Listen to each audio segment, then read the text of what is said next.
The 2020 election was, let's be honest, emotionally exhausting. So much so that I still don't think that I'm over that particular political hangover, and we've got a whole nother election coming this year. While exhausting, it was at least proportionally momentous. This election will probably shape up to be one of, if not the most important elections of the next decade.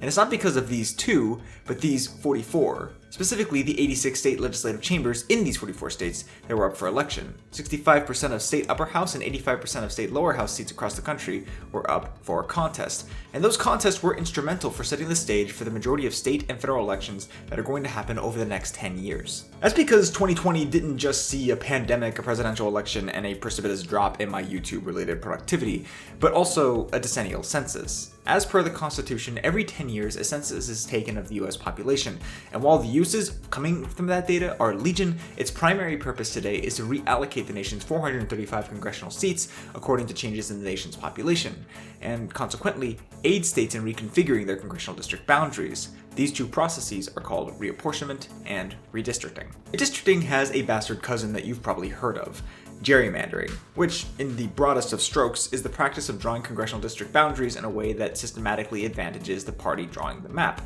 like packing as many voters of the competing party into as few districts as possible so that the majority can be carried by yours, or otherwise diluting their political voice by spreading them thin over several districts so that they can be summarily outvoted. For the 2020 cycle, 32 states used the legislature to map their district boundaries for either their lower house, their upper house, or for federal elections, and all but 4 of them had elections in 2020, and most of the time, all of the seats in the lower house and at least half in the upper house were up for grabs, meaning that whoever won those contests would be able to draw their own maps that would be in effect over the next decade. I mean, at least barring judicial intervention, which is becoming more common now, and redistricting in mid-decade, which is less common. Gerrymandering is definitely a thorny political issue. Around 65 to 70% of Americans feel that this kind of redistricting is a major problem in US elections. But at the root of gerrymandering is the relatively unquestioned practice of decennial redistricting. Gerrymandering only happens because we draw the map every 10 years and give partisans control over that process, which got me wondering, why? But seriously, why does the United States redistrict in the first place? This seems like it should be an easy answer, right? Google it, maybe toss in some historical anecdotes, and wham, you got yourself an easy video. Yeah, I thought so too. I was wrong.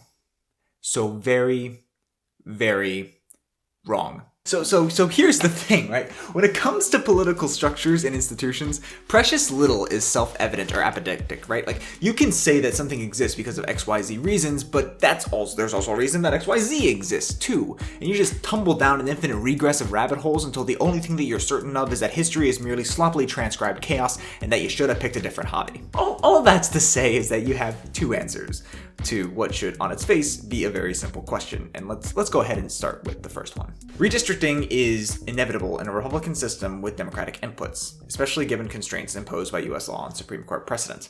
The promise of the United States, or at the very least its very successful marketing slogan, is government of, by, and for the people. But we know that this couldn't be strictly true. Direct democracy is a bit unwieldy for a nation of 330 million residents spanning an entire continent, and most people couldn't fathom giving one iota of a shit less about the nuances of policy anyways, not when there's fields to be plowed and TV shows to be binged. So the framers of our system opted for a Republican approach, where the people, and by that I mean only some of the people, would vote for intermediaries who would act on their behalf, and by there I only mean some of the intermediaries. It would take a whole lot of time and a lot of righteous ruckus, but the state of the world would eventually be improved. But one of the challenges of having a government where people's votes are a key input is coincidentally one of the challenges of parenting a toddler.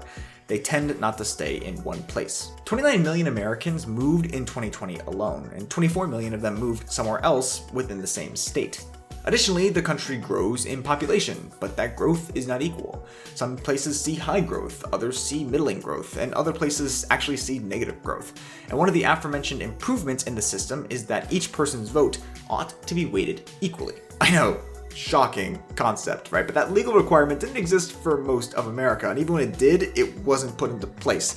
It was only really solidly introduced in a series of court cases in the 1960s, catalyzed by 1962's Baker v. Carr, because Tennessee had last redistricted over half a century prior in 1901. These cases established the principle of one person, one vote as being a requisite of the 14th Amendment's Equal Protection Clause, and extended the requirement first to federal congressional districts and then to state legislative districts. So if people are allowed to move around, but districts are required to be roughly the same population, at least within states, then we just have to undergo periodic changes to the boundaries to continue to meet that requirement. This makes sense as an explanation. Or at least it would if every other little R Republican country around the world did so. But that's not the case. For a lot of reasons. First off, many places with election-specific jurisdictions analogous to congressional districts don't actually see boundaries changing very often. Some, like France's National Academy, are supposed to change boundaries in response to changing demographics, but take an awfully long time to do it. Others, like Germany, tend to keep the boundaries fairly consistent even when redistricting does occur, because there are legal requirements in these countries to respect extant political communities when drawing their maps. A requirement that decidedly does not exist here in the US, where towns, cities, counties, and even neighborhoods can be freely sliced up to maintain the one person, one vote standard. Their solution to changing populations is simply to change the allotment of representatives allocated to these more or less stable districts. Second, many other countries don't further subdivide their administrative regions into electoral districts in the first place. They practice some form of at-large election. So if a state has 8 seats up for grabs, it isn't chopped up into 8 regions with one official apiece. All 8 seats are voted on, whether that means everyone getting 8 individual votes like in Sweden, or voting once for a predefined party or slate like it is in Argentina, or something in between because there is a downright cornucopia of electoral practices around the globe. Finally, it is incredibly rare for a democracy that goes the route of electoral districts to just go ahead and hand unfettered power of drawing those boundaries to incumbent political parties. And it's even rarer that the boundaries are determined by subnational bodies, as it is here in the US. Apparently, only our neighbor to the north, Canada, draws its boundaries in a similar manner. Most other countries have some form of commission playing a pivotal role in the process, if not dictating the whole thing. Some US states have taken up doing the same, though, like in the United States, the degree to which these national bodies are independent of political machinations truly varies. Regardless, it's weird for unalloyed, unblushing, and unapologetic politics to be playing such a pivotal role in the process. So this redistricting is an inevitability answer feels lacking. It's not that it's outright wrong, our nation's policies certainly contribute to the contour of our current state of affairs, but its core mechanism comes up wanting when put in comparison to the rest of the democratic world. But if we turn from the policies themselves and instead pivot to the political history that precipitated them, the second, more full-bodied answer arises. Redistricting happens in the United States because it has always happened.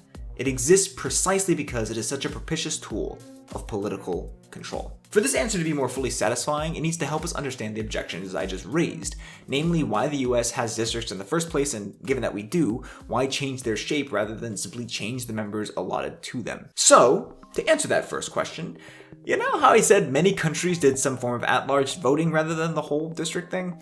Well, astoundingly, that actually included the United States too.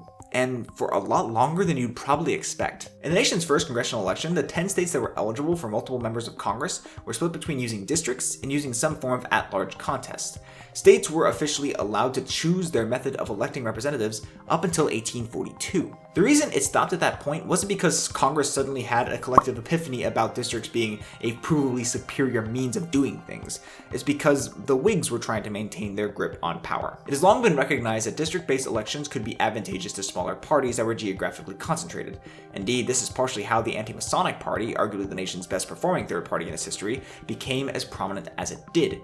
Virtually all its congressional representatives came from district-based systems that predominated the Northeast, the only exception being Rhode Island, which was small enough and geographically proximate enough to the other sources of anti-Masonic influence that the geographic concentration argument basically still applies. In any event, this ability allowed districts to facilitate smaller but geographically concentrated parties to have a seat at the table where at-large contests didn't guarantee that. If the fact that at-large elections didn't guarantee that is confusing, it's because the term at-large masks a whole bunch of diversity. Some systems were like jungle systems where the top vote-getters got elected, whereas others were more like the winner-take-all electoral college. The 1842 congressional election immediately followed the Apportionment Act of 1842, which was the first apportionment where some states were actually set to lose seats. The act comprised of 2 parts. one dealing with the size of the House of Representatives, and the other, decided upon later, about how representatives were to be elected. After the first half made it through its protracted debate, the Whigs recognized that they were set to lose ground in the chamber. They did better in the at-large states with seats on the chopping block, while the Democrats did better in states slated to gain seats. So in order to preserve their losses, the Whigs embarked on an effort to convince the smaller states using the at-large system that they ought to force all the states to use districts. How? With an argument that is literally as old as the Republic itself. By telling the small states that this was necessary to protect themselves from their larger neighbors who, should they choose to go to an at-large system, would invariably overpower them.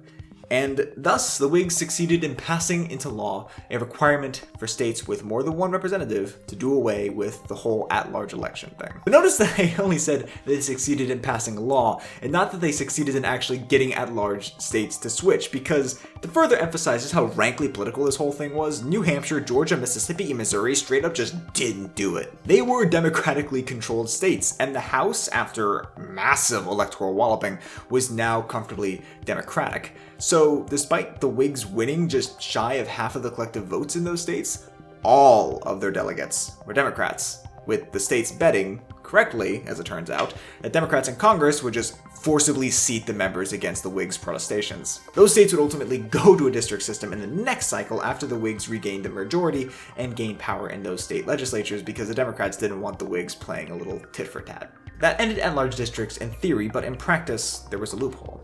If, after reapportionment, a state kept the same number of seats, there was no requirement to change their boundaries. They could stay the same. If a state gained seats without changing boundaries, then the old boundaries would stay in effect, and the new seats would be decided at large. And if the state lost seats and didn't change their boundaries, the whole state went to an at-large system. Consequently, states were very political about when they bothered to change the district boundaries, generally only doing so when it was more advantageous and when it wasn't sufficient inter-party competition to be able to prevent such maneuvers. The 73rd Congress had 5 states, all comfortably Democratic from a popular vote perspective, refuse to redistrict just so they could pack their delegation with Democrats rather than split it with Republicans. This sort of thing only stopped in 1967 when a new federal law came into effect that repealed this procedure. Now, in practice, if the state doesn't look like it'll have a map ready, the courts will intervene. At-large elections are now truly the method of last resort. So yeah, we have districts because politicians in the 1840s really didn't want to give up power. And whether states effectively did or did not have districts depended on the party in power and how contested said party is at the state level. Right, but so why not just keep things simpler and keep the number of districts stable, but apportion new seats to them? Well, this too had been practiced at various points in the nation's history. Some northern states had districts with plurality representation, for example. On the one hand, this would actually be quite difficult to square with the court's one person, one vote requirement. Populations certainly shift a lot within states over a decade, but rarely, if ever, so much that it becomes arithmetically acceptable for a place that was roughly equal a decade prior to now have double the number of representation than its neighbors. In all but most rare circumstances, this is going to run afoul of that critical mandate. And what would happen in places where the state lost a district? Do those folks just no longer get representation? Do they get temporarily absorbed into another district, further diluting the vote?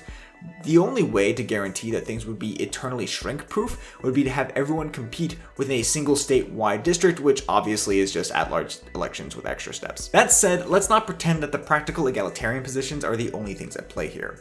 The biggest reason district lines have changed is because it is often easy to change the outcome simply by changing the actual contours of the contest. Research shows that prior to the 1960s, but especially in the 19th century, it wasn't uncommon for states to redistrict in between reapportionment cycles, often doing so when there was unified party control over a state's legislature and executive branch, and when doing so, would advantage them. In the 1870s, Ohio changed their boundaries almost every other year, and lest you think it couldn't happen today, yeah, it absolutely could. This is because the law only requires that states redistrict at least immediately after the decennial census. The Supreme Court ruled that they are free to do so whenever they please in between those two periods. And that's not like an arcane ruling. That was made in the mid-2000s after Texas did exactly that. They redistricted again in 2003, with many Republicans at the time being open about the fact that this was expressly for political gain. Now, over the last decade, the only mid-decade redistricting that we've seen has been court-ordered, a means of forcing unconstitutional gerrymanders to fall in line with the law. However, that's not to say that states can't or won't do so again by their own volition. So why do we have gerrymandering in the United States? Because we have redistricting. And why do we have redistricting? Well, in part because we live in a democracy where people move around a lot and courts take an active role in ensuring that everyone's vote is roughly equal, at least within the same state boundaries. But that part is itself guided by a long history of using redistricting as a means of exercising political power. Which I think goes to show something really important about politics. A lot of people think that politics is about stretching, bending, and even strategically flaunting the rules in order to get one's way. And while that's certainly a part of it, the view risks missing the fact that the rules themselves are also exercises in power. Politics isn't just about how the game is played, but really about how the game is even made in the first place.